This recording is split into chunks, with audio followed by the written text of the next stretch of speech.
जन्म हुआ उसी झोपड़ी में हम पहली बार अपने जीवन काल में 3 दिवसीय कथा सुनाने जा रहे हैं।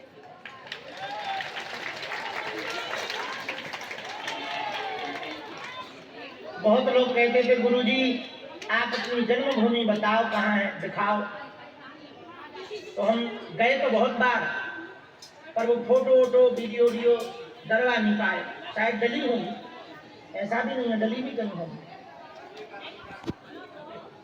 बहुत दिनों से वहां ठहरना भी नहीं हो पाता था और हम अपनी पुरानी यादों में फिर से खोना चाहते हैं।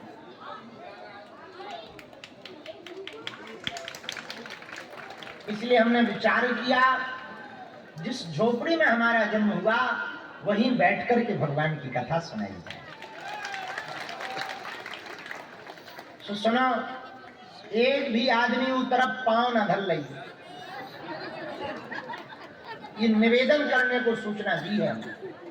एक सिंगल आदमी उस तरफ पांव न धर लई। एक तो हमने पुलिस लगवा रखी, ऊपर से हम बैरी के, क्योंकि मात्र 12 लोग बैठ सकते अंदर, इतनी बड़ी जगह है। अरे खड़े का सुनेंगे, गली में ही मात्र 50 लोग बैठ सका था, तुम जाम लगाओ। अरे भाई ये तो सुनियो, अपने अपने मोबाइल पे बागेश्वर धाम यूट्यूब पर खोल लियो।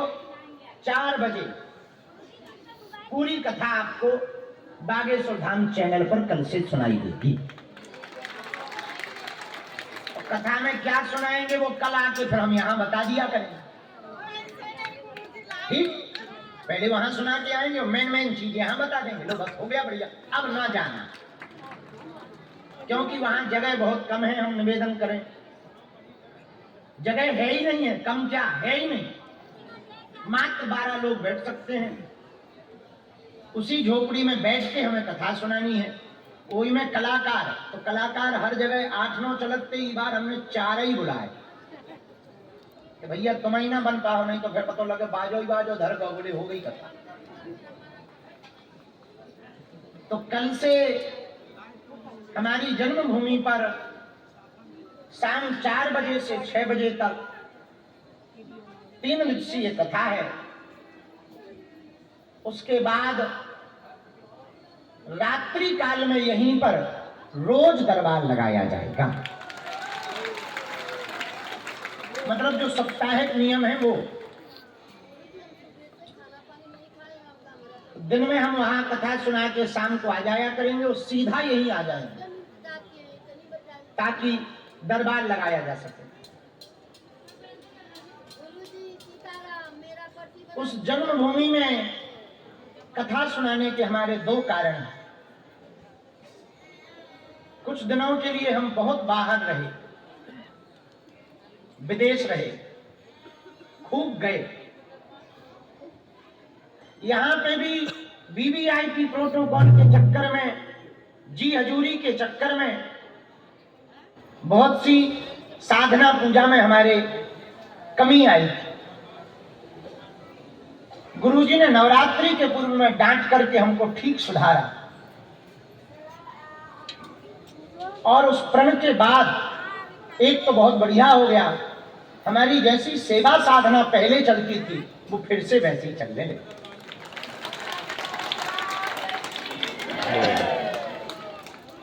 तो हम चाहते हैं कि जैसे हमारी पहले की यादें हमारे मन मस्तिष्क में बनी थी वो फिर से ज्यों की त्यों जीवंत रहे। एक दूसरा कारण वहां कथा कहने का, जन्मभूमि के लिए कुछ ना कुछ तो करना चाहिए। भगवान राम और लक्ष्मण जी लंका में हैं। वाल्मीकि जी में वर्णन है, वाल्मीकि रामायण में। लक्ष्मण जी ने राम जी से कहा, हे भ्राता श्री, देखो स्वर्णमयी लंका कैसी जगमगा रही, कितनी सुंदर लग रही। तब भगवान राम जी ने बहुत प्यारी बात कही, लक्ष्मण स्वर्णमती लंका न रोचते, हमको ये स्वर्णमयी लंका प्रिय नहीं लग रही है। लक्ष्मण जी ने कहा क्यों? तब भगवान श्री राम जी ने कहा, जननी जन्मभूमश्च स्वर्गादपि गरीयसी। हमारा जिस अयोध्या में जन्म हुआ, भले ही ये लंका सोने की है, पर हमारी जन्मभूमि से ज्यादा बेहतर नहीं। हमारी जन्मभूमि के सामने ये तुच्छ है। क्यों? बोले जिसका जन्म जहां हो उसके लिए वही जन्मभूमि ही स्वर्ग है। हम जब, बाबा तो बहुत पुराने बन गए थे, 16, 17, 18 साल पहले, जब बहुत फेमस वायरल बाबा बने, टीवी पे आए, तो बड़े बड़े अमीर चेला बम्बई के आए कि आप एक काम करो, यहाँ मुंबई आ जाओ, 50-60 एकड़ में हम आपका आश्रम बना देते हैं, मकान बना देते हैं, परिवार को ले आओ, यहीं रहो, यहीं भजन करो, यहीं दरबार लगाओ। तब हमने वो वाली बात अपने गुरुजी को, हम हर बात सन्यासी बाबा को बताते हैं, तो हमने उनको बताई। उन्होंने एक बात बहुत कही, सुनो बेटा, जन्मभूमि कैसी भी हो वही स्वर्ग है। बात समझ आई आप लोगों को? तो जन्मभूमि के प्रति कोई ना कोई कर्तव्य करना ही चाहिए। इसलिए हमने विचार किया, और तो हम कुछ कर नहीं सकते हैं, क्योंकि वहां जगह तो उतनी सी ही है, अब बड़ा तो कुछ बना नहीं सकते हैं। कभी कभी माता जी जरूर रोटी सेकने चली जाती, हम भी कई बार जब मन हमारा बहुत ज्यादा वो होता ना, तो कई बार हम वहां बैठ के चाय पीने जाते हैं, उसी झोपड़ी में जहां जन्म हुआ, बैठ करके खूब आनंद लेते। वहां हमने खूब समय बिताया, 13 साल तक उसमें रहे, एक ही झुड़ी में, उसी में पिताजी, उसी में माताजी, उसी में हमारी बहन छोटी, और हमसे बहन से छोटा भाई, 5 लोग एक ही झोपड़ी में रहते थे, 12 बाई 16। उसी में राम जी का दरबार रहता था, उसी में रसोई बनती थी, उसी में लेटते थे।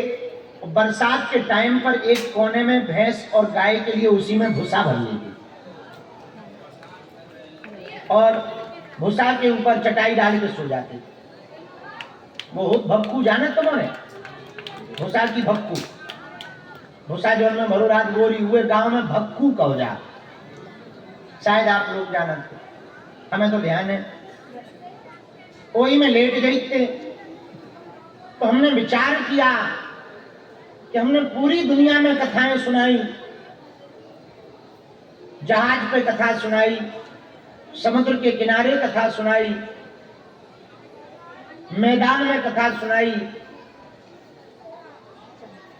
सब जगह कथा सुना ली, एक जगह रह गई, वो है हमारी जन्मभूमि।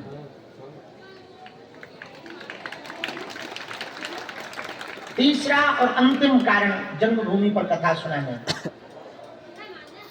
जिस जन्मभूमि से यात्रा करके हम सर्वत्र जा रहे हनुमान जी की कृपा से, हम चाहते हैं, हम उन दुनिया के लोगों को उस झोपड़ी को दिखाना चाहते हैं कि यदि तुम पुरुषार्थी रहोगे, यदि तुम भगवान के भगत रहोगे, तो भले ही तुम्हारा जन्म कहीं हुआ हो, एक दिन ऐसा आएगा कि पूरी दुनिया तुम्हारी तरफ आंख उठा करके आशा की दृष्टि से देखेगी।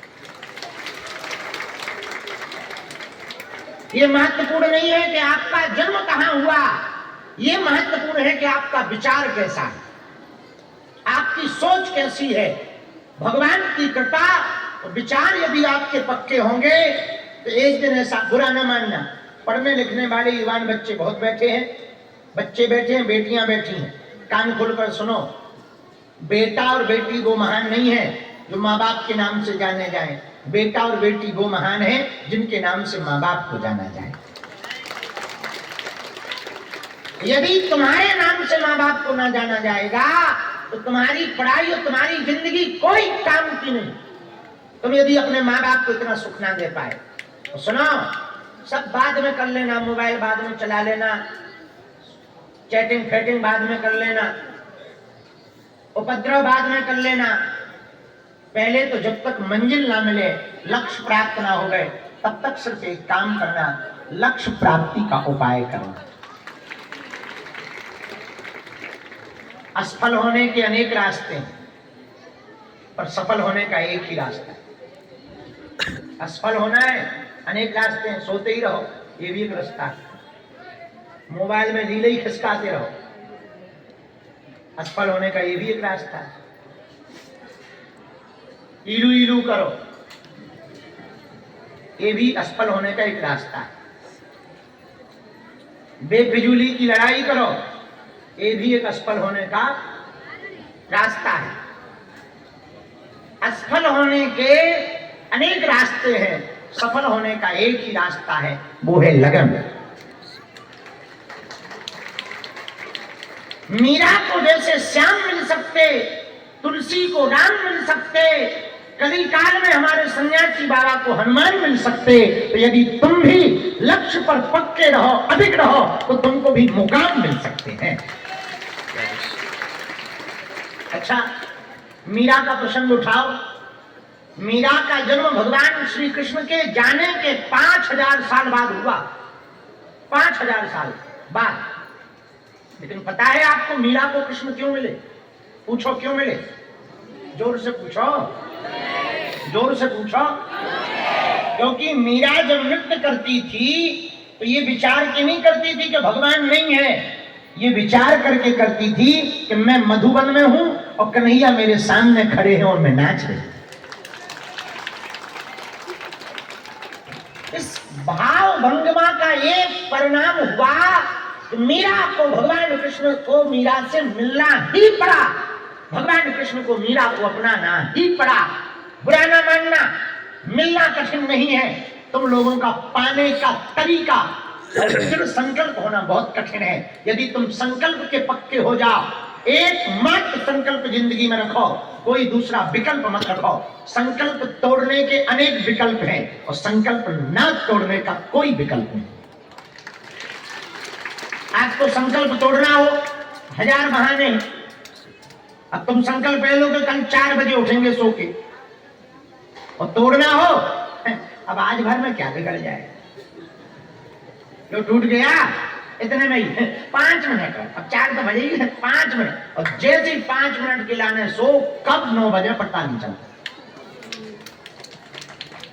ये है देखो तोड़ने का तरीका। क्योंकि ये मन जानता है तो तुम कमजोर हो, तुम्हारा मन जानता है तो तुम धूर्त हो, ये तुम्हारी चालाकियां जानता है, तुमको ये हटाना जानता है, तुमको ये डिगाना जानता है। मेरे पागलो, तुम जिंदगी में सफलता को प्राप्त करना चाहते हो, जो कमिटमेंट कर दो सो कर दो, पृथ्वी पलट जाए, वचन के तुम पक्के रहो। और हाँ, छोटे छोटे संकल्प पहले अकेले में लेना प्रारंभ करो, दुनिया को दिखाने के लिए नहीं। जब तुम अकेले में सफल होने लगोगे तब तुम भीड़ में सफल होने लगोगे। तुम्हारी एक दूसरी कमी है सफल ना होने की, वो सबसे बड़ी कमी है कि तुम 2 दिन के लिए संकल्प लेते हो और 2 दिन में इतना हल्ला मचा देते हो बता बता के कि पूछो ही मत। आज से हमने पढ़ लिया 10 बजे सो जाएंगे और सबसे पहले फ्रेंड को बताएंगे, वो भी जानता है। अच्छा चलो, तो 10:01 पे मैसेज करता है, जग रहे हो क्या? सो जाना, बाद थोड़ा कर लो बात, क्या बिगड़ जाएगा? तो तुम भी सोचते हो सही तो है, अब एक दिन में क्या बिगड़े, देखो निपट गए काम से। पक्का मतलब पक्का। जिस दिन हमने ये प्रण लिया कि हम वीवीआईपी तरीके से नहीं मिलेंगे, हाँ मिलेंगे। आप आओ, हमारे नियमानुसार आओ, हमारे दिए हुए समय पर आओ, थोड़ा सा इंतजार करो, थोड़ी श्रद्धा दिखाओ, थोड़ा जप करो, हम मिलेंगे। और पहले ही दिन हमको चैलेंज पार करना पड़ा। एक हमारे ही बहुत प्रिय, बहुत बड़ी पोस्ट पर है, उनका फोन आया कि हमारे सास ससुर मिलना चाहते हैं, और हमारा पहला रिप्लाई था सॉरी। वो आए तो कम से कम 8 घंटे का टाइम लेके आए, या फिर हम जो टाइम दें उस पे आए, और उसमें भी 5-6 घंटे तो ऊपर नीचे मानो, क्योंकि हमने वीआईपी प्रोटोकॉल आज से ही बंद किया है। उनके शब्द जो थे वो बड़े अब बहुत विचित्र थे, शायद आपको विचलित कर देते। उनके शब्द ये थे कि बहुत गलत बात है महाराज जी, हम आपका हमेशा साथ देते हैं, और फिर ऐसे में तो व्यवस्था देखी